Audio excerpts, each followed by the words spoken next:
નમસ્કાર વિદ્યાર્થી મિત્રો, સ્વાગત છે તમારું ગુજરાતી જોબ અપડેટમાં. મિત્રો, આજના વિડીયોમાં આપણે વાત કરવાના છીએ કે જે આઈડીબીઆઈ બેંક દ્વારા જે જુનિયર અસિસ્ટન્ટ મેનેજર ગ્રેડ ઓની પોસ્ટ માટે વેકેન્સી બહાર પાડવામાં આવેલી છે.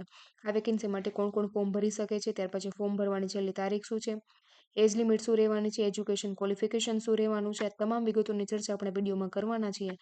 તો આ વિડીયોને છેલ્લે સુધી જોજો. અને જો તમને આ વિડીયો ગમે તો આપણે વિડીયોને લાઇક કરજો, તમારા મિત્રો અને ફેમિલીને, જે પણ લોકો બેંકમાં તૈયારી કરતા હોય, બેંકમાં જોબ કરવા માંગતા હોય, એ લોકોના વિડીયો શેર કરજો.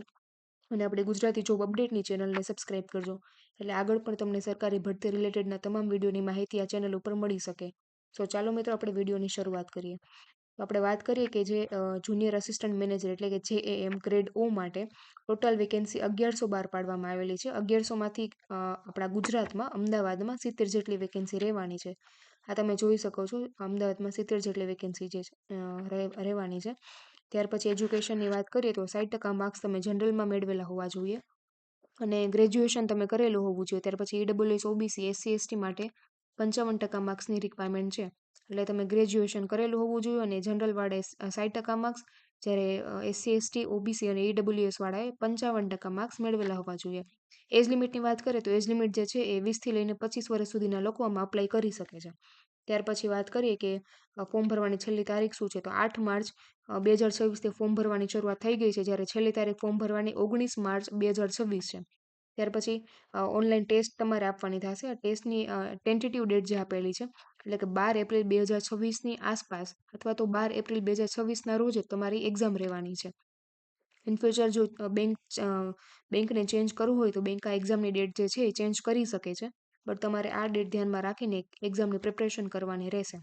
ત્યાર પછી વાત કરીએ કે સેલેરી કઈ રીતે રહેવાની છે. ઘણા મિત્રોને પ્રશ્ન હશે કે એમાં સેલેરી કઈ રીતે પોસ્ટ અકોર્ડિંગ તમને મળશે. તો આપણે સેલેરીની વાત કરીએ તો CTC બેઝ સેલેરી છે, જેમાં તમને વર્ષે 6.14 લાખથી લઈને 6.50 લાખની સેલેરી મળવાની છે.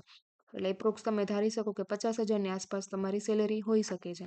ત્યાર પછી ટર્મ્સ એન્ડ કન્ડિશનની વાત કરીએ તો તમને છે 1 યરનો આપણે પ્રોબેશન પીરિયડ રહેવાનો છે, બરાબર. The initial appointment will be on probation for a period of 1 year from the date of joining. એ 1 યરનો તમને પ્રોબેશન પીરિયડ એટલે કે ટ્રેનિંગ પ્રોવાઈડ કરવામાં આવશે. ત્યાર પછી આપણે જાણીએ કે સિલેક્શન પ્રોસેસ કઈ રીતે રહેવાની છે. તો સિલેક્શન પ્રોસેસ એ રીતે રહેવાની છે, જેમાં તમારે એક ઓનલાઈન ટેસ્ટ આપવાની રહેશે. ઓનલાઈન ટેસ્ટ તમે પાસ કર્યા પછી તમારે ડોક્યુમેન્ટ વેરિફિકેશન કરવામાં આવશે. ડોક્યુમેન્ટનું વેરિફિકેશન ક્લિયર કર્યા પછી તમારે એક પર્સનલ ઇન્ટરવ્યૂ આપવાનું થશે, અને એ પાસ કર્યા પછી તમારે એક મેડિકલ ટેસ્ટ આપવાનું થશે. તો આ 4 સ્ટેજમાં સિલેક્શનની પ્રોસેસ રહેવાની છે. ત્યાર પછી વાત કરીએ કે ઓનલાઈન ટેસ્ટ જે રહેવાની છે એમાં કયા કયા ક્વેશ્ચન, મતલબ કયા કયા સબ્જેક્ટ રહેવાના છે અને સિલેબસ કયો કયો રહેવાનો છે, તમામ આપણે વાત કરીએ તો અહીં આપેલું છે, જેમાં reasoning, English, maths, general awareness, જેમાં economy, banking awareness, computer, IT, આ બધા સબ્જેક્ટ રહેવાના છે. જેમાં ટોટલ ક્વેશ્ચન છે એ 200 ક્વેશ્ચન રહેવાના છે. 200 માર્ક્સનું પેપર રહેવાનું છે અને 2 કલાકનો 120 મિનિટનો તમને સમય આપવામાં આવશે, જેમાં નેગેટિવ માર્કિંગ જે છે એ 0.25 રહેશે. ત્યાર પછી આપણે વાત કરીએ કે જે પર્સનલ ઇન્ટરવ્યૂ જે રહેવાનું છે એ 100 માર્ક્સનું ઇન્ટરવ્યૂ રહેવાનું છે. એમાં તમારે મિનિમમ છે ને 50% માર્ક્સ મેળવવાના થશે, જેમાં જે લોકો જનરલ કેટેગરીમાં બિલોંગ કરતા હોય તેમને, અને SC ST OBC અને PWDમાં જે પણ કેન્ડિડેટ આવતા હોય એ લોકોને મિનિમમ 45% માર્ક્સ 100 માર્ક્સમાંથી મેળવવાના થશે, બરાબર છે. ત્યાર પછી આપણે વાત કરીએ કે એજ રિલેક્સેશન કઈ રીતે છે. તો એજ મતલબ જે SC અને ST કેટેગરીમાં બિલોંગ કરતા હોય એ લોકોને 5 વર્ષ, OBC માં જે લોકો આવતા હોય એ લોકોને 3 વર્ષની, આ રીતે આપેલી છે. એ રીતે તમને છૂટછાટ મળવાની છે. ત્યાર પછી આપણે સ્ક્રોલ ડાઉન કરશું અને વાત કરીએ કે ફીસ કઈ રીતે રહેવાની છે. તમારે ફીસ જે છે એ જે લોકો SC ST PDD કેન્ડિડેટ હોય એ લોકોને માત્ર 250 રૂપિયા ફીસ રહેવાની છે, જ્યારે બાકી બધા OBC અને જનરલ કેન્ડિડેટને 1050 રૂપિયા ફીસ આપવાની થશે.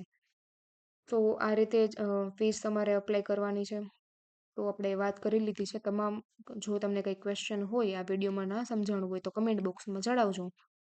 અને જો તમને આ વિડીયો ગમ્યો હોય તો આપણે વિડીયોને લાઇક કરજો, આપણે ગુજરાતી જોબ અપડેટની ચેનલને સબસ્ક્રાઇબ કરજો, એટલે આગળ પણ જે સરકારી ભરતીના જે પણ નોટિફિકેશન મળે એ તમને આપણી ગુજરાતી ભાષામાં અને સરળ ભાષામાં તમને વિડીયો મળી શકે.